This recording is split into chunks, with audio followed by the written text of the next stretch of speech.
আসসালামু আলাইকুম প্রিয় দর্শক, আপনাদের সকলকে আমন্ত্রণ জানাচ্ছি অন্য মঞ্চের আলাপচারিতায়। নমস্কার, আমি তরুণ ঘোষ। গত দুদিন আমি ভিডিও করতে পারিনি, তার কারণ হচ্ছে আমার দাঁতের একটা ট্রিটমেন্ট চলছে, রুট ক্যানাল ট্রিটমেন্ট। তার জন্য রুট ক্যানাল ট্রিটমেন্ট করতে গেলে হয় কি, আপনার ওই ইঞ্জেকশন যখন দেয় তখন এই দিকটা অবশ হয়ে যায়। এখন আমি যখন কথা বলতে যাই, আজকেও দেখবেন যখন কথা বলছি এখন, তখনও হয়তো কিছুটা জড়াতে পারে। এটা হচ্ছে ওই ইঞ্জেকশনের যে মানে এটা জেটটা, সেই জেটটা এখনো রয়ে গেছে। তো তা সত্ত্বেও আমি ভিডিও করতে বসলাম, কারণ আমাকে প্রচুর মানুষ ইমেলে, ফোনে আমায় যোগাযোগ করেছেন, আপনার শরীর কেমন আছে, আপনি হঠাৎ করে দুদিন ধরে অফ হয়ে গেলেন কেন। তার কারণ জাস্টিফাই করার জন্য এই ভিডিওটা করা এবং আমার শারীরিক অবস্থা ব্যাখ্যা করার জন্য এটা করা। এবার আসি খবরে, সেটা হচ্ছে বাংলাদেশে প্রচন্ড তেলের টান। আগে ভারত দিয়েছিল 50 লক্ষ বা 50,000, পরে দিল 17,000, যা আমি শুনেছি, হয়তো কম বেশি হতে পারে। আমি এই দুদিন আমি কোনো রকম খেয়াল রাখতে পারিনি, আমি ভুল ভালো বলতে পারি, সেটা আপনারা মানিয়ে গুছিয়ে নেবেন। কারণ দাঁতের এত ব্যথা ছিল না, আমি আর কাগজ ওঠানোর সময় বা নিউজ দেখার সময় আমার মাথায় আসেনি, আমি শুধু ঘুমিয়েছি। এখন এই যে তেল সংকট যেটা যাচ্ছে, সেই তেল সংকট এখন কি করে মোকাবিলা হবে? মোকাবিলা করতে গেলে যে টাকা দরকার বাংলাদেশ সরকারের হাতে, সেই টাকা নেই।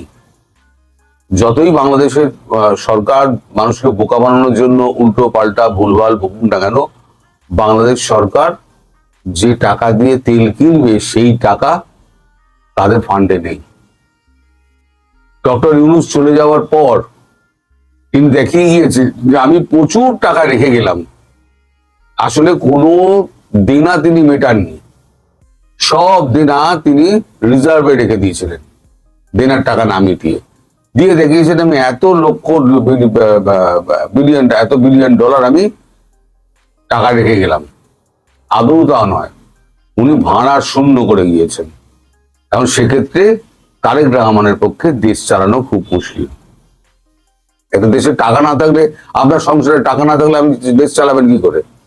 আপনাদের এখানে আমাদের কাগজে বেরিয়েছে জ্বালানি সংকটে ক্ষোভ বাড়ছে বাংলাদেশে।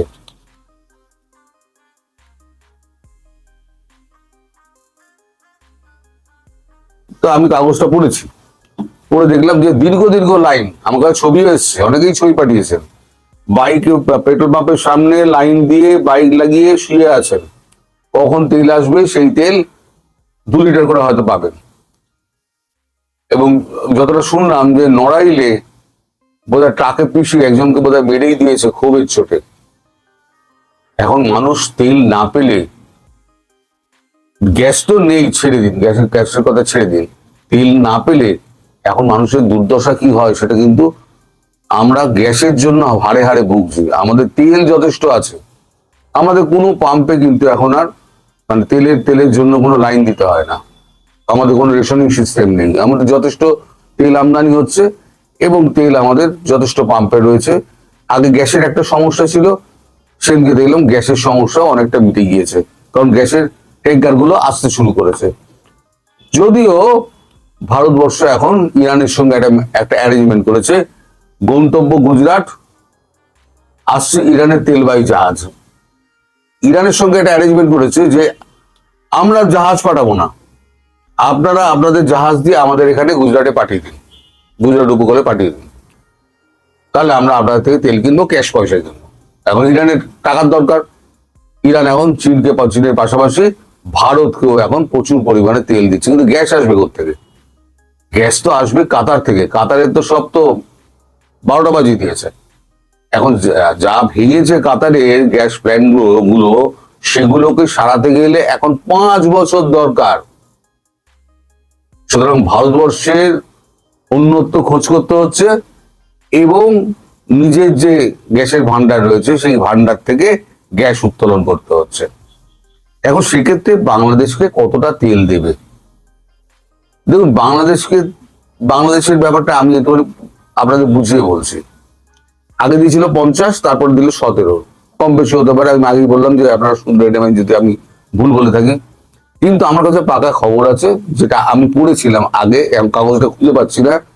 সেটা হচ্ছে বাংলাদেশকে যখন 17,000 যখন দিল, সেই সময় কিন্তু নেপালের মতো ছোট একটা দেশকে তারা দিল 90,000 টন, আর একে দিল ভুটানকে দিল আরো ছোট, তাকে দিল 80,000 টন, আর শ্রীলঙ্কাকে দিল 125, আর মালদ্বীপের মতো ছোট একটা রাষ্ট্র তাকেও দিল 70,000।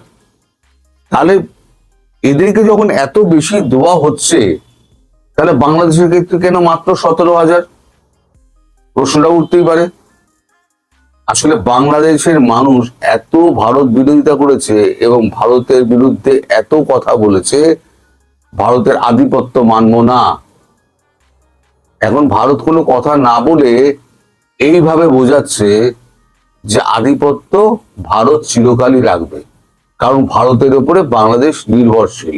আমার মনে হয়, এটা আমার নিজস্ব আন্দাজ, নইলে এই ছোটখাটো পার্শ্ববর্তী রাষ্ট্রগুলোকে, আমি বহু আগে বলেছিলাম যে পার্শ্ববর্তী রাষ্ট্রগুলোকে বাঁচানোর দায়িত্ব ভারতের, আলটিমেটলি সেটা কিন্তু স্থাপিত হলো, যে তেল গেল পার্শ্ববর্তী রাষ্ট্রগুলোকে, তেল গেল এবং আপনাদের কাগজেও সেটা বেরোলো।